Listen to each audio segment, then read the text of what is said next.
నమస్కారం. Welcome to KR5 news. గురుకుల పాఠశాలలో బస చేసిన జిల్లా కలెక్టర్.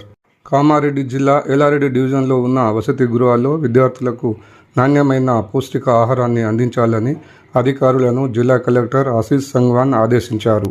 ఎల్లారెడ్డి సాంఘిక సంక్షేమ వసతి గృహంలో శనివారం ఉదయం విద్యార్థులతో కలిసి అల్పాహారం సేవించి విద్యార్థులకు నెలకొన్న సమస్యలను అడిగి తెలుసుకున్నారు. అనంతరం మైనార్టీ గురుకుల పాఠశాలలు తనిఖీ చేశారు.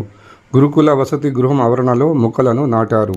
ఈ సందర్భంగా ఆయన మాట్లాడుతూ ప్రభుత్వము పేద విద్యార్థుల చదువుల కోసం అధిక ప్రాధాన్యత ఇస్తుందని, విద్యార్థులకు నాణ్యమైన విద్య, పౌష్టికాహారాన్ని అందించాలని హెచ్చరించారు.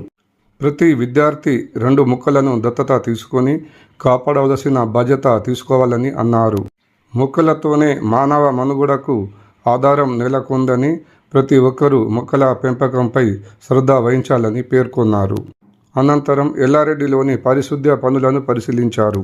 ఆయన వెంట RDO Manyam Prabhakar, SC corporation ED Dayanand, municipal commissioner Srihariraju, tahsildar Mahender తదితరులు ఉన్నారు.